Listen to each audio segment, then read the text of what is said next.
Poor यहाँ लेंगे और उसके बाद सहायक क्रिया लगाएंगे बिल।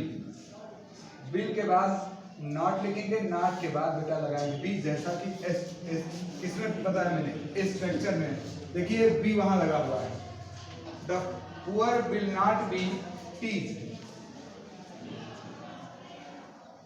टीज्ड बाय यू और अंत में लगाएंगे फुल स्टॉप। जरा पांचवा वाक्य हम लोग देखते हैं, we shall not teach Urdu, मतलब हम उर्दू नहीं पढ़ाएंगे, तो मेरे द्वारा उर्दू नहीं पढ़ाया जाएगा।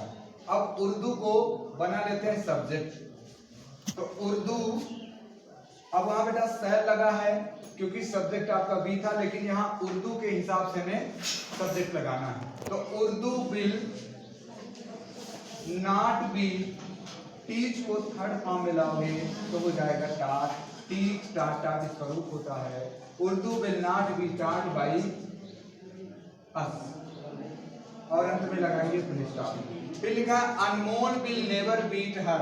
अब बेटा हर को सब्जेक्टिव केस में लाओगे तो क्या हो जाएगा सी, और सी के साथ भी आपको लगाना है विल, तो सी विल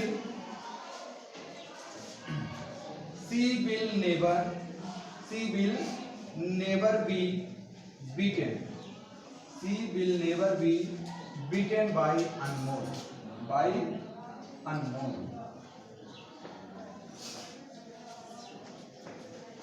और अंत में लगाएंगे फुल स्टॉप। उसके बाद यहां से शुरू हो गया इंट्रोगेटिव। इंट्रोगेटिव के लिए हमें अगर विल शैल लगा है तो ऑब्जेक्ट के अनुसार सबसे पहले हमें क्या लगाना है, विल शैल लगाना है।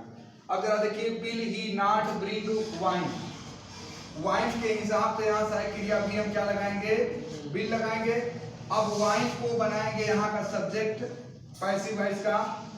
उसके बाद बेटा लिखेंगे नॉट, और नॉट लिखने के बाद हमें लगाना पड़ेगा बी, और बी लगाने के बाद क्रिया की थर्ड फॉर्म, ब्रिंग को थर्ड फॉर्म में लाओगे तो क्या हो जाएगा, ब्रॉट, BROUGHT। तो will wine not be brought by her, brought by him, बेटा ही है। और अंत में लगाएंगे क्वेश्चन मार्क, क्या बात है। उसके बाद shall I call them, shall I call them. अब बेटा देम को देखते हुए भी हम सहायक क्रिया क्या लगाएंगे, विल ही लगाएंगे, क्योंकि देम आपका बन जाएगा दे, और दे के साथ भी हम विल का प्रयोग करते हैं। तो इसलिए यहाँ क्या लिखेंगे, विल दे भी, कॉल को थर्ड फॉर्म में लाएंगे तो हो जाएगा कॉल्ड बाई मी, और अंत में लगाएंगे question mark. Will they be called by them. उसके बाद will they never read a book. अब विल लगा, अ बुक को देखते हुए फिर भी हम यहाँ क्या लगाएंगे, विल ही लगाएंगे। Will a book never be, read के बेटा तीनों फॉर्म रीड ही होते हैं, सिर्फ सेकेंड फॉर्म को रेड बोला जाता है। तो will a book never be read by them, और अंत में क्वेश्चन मार्क। अब जरा देखिए सेकंड टाइप है, सेकंड टाइप होगा तो सबसे पहले हम क्वेश्चन वर्ड ही लिखेंगे, व्हाई। अब यहाँ अस को देखते हुए हमें सहायक क्रिया लगाना है शैल, तो व्हाई शैल, अब अस है आपका, ये सब्जेक्टिव केस में जाएगा, हो जाएगा बी। अब उसके बाद लगाएंगे बी, तो why shall be we, why shall we called by him, और अंत में क्वेश्चन मार्क। अब जरा देखिए 11वां वाक्य है, व्हाट विल आई डू, मैं क्या करूंगा। अब हमारे द्वारा क्या किया जाएगा, अब जरा देखिए, व्हाट को व्हाट ही रखेंगे, और उसके बाद लिखेंगे व्हाट विल बी, डू को थर्ड फॉर्म में लाएंगे तो हो जाएगा done, what will be done by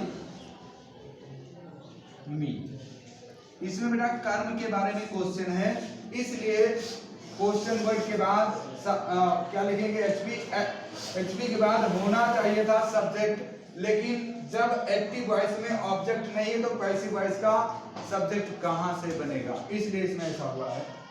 Who will give me a pen, बेटा इसमें कर्म दो है, मी भी है अपेन भी है। इधर हम पहले मी को क्या करते हैं, चेंज करते हैं, तो लिखेंगे सबसे पहले जहां हु की बात आती है वही हम लगाते हैं बाय हुम। अब उसके बाद मी को देखते हुए सहायक क्रिया लगाएंगे, तो यहाँ सहायक क्रिया लगेगी शैल। तो by whom shall I be, give को थर्ड फॉर्म में लाना है, हो जाएगा गिवन अ पेन, और अंत में लगाएंगे क्वेश्चन मार्क। अब जरा देखिए, अगर हम पेन को बदलें तो क्या आएगा? ऑब्जेक्ट दोनों हैं इसलिए हम दोनों को चेंज किए दे रहे हैं। अगर कौन आएगा? अपेन तुम्हारा सब्जेक्ट के स्थान पर आएगा तो हो जाएगा by whom bill open be given. अब बेटा यहाँ हो जाएगा टू मी, और अंत में क्वेश्चन मार्क लगाया जाएगा।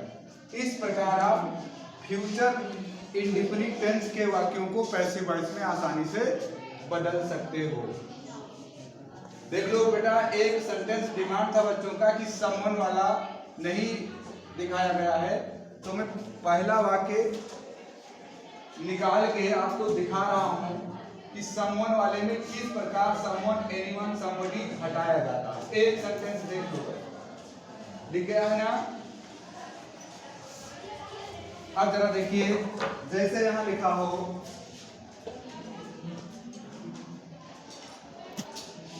somebody will call me, कोई मुझे बुलाएगा। अब बेटा मी को सब्जेक्टिव केस में लाओगे तो हो जाएगा आई शैल बी, और उसके बाद लिखेंगे called, I shall be called, मुझे बुलाया जाएगा। अब जब बेटा इधर सब्जेक्ट में somebody, anybody, someone, anyone, people आदि शब्द हो तो उधर जो है बाई ऑब्जेक्ट में नहीं लिखते, यहीं पर क्या कर देते हैं? विराम। कहीं कहीं बेटा आपको लिखा मिल सकता है समझ के, लेकिन ऐसा ग्रामर में बताया जाता है कि समवन, एनीवन, एनीबॉडी को बाई लगाकर नहीं लिखते। तो आज का सेशन हमारा जो है समाप्त हुआ बेटा। अब हम कल आपसे मिलेंगे कंटीन्यूअस टेंस में। जय हिंद।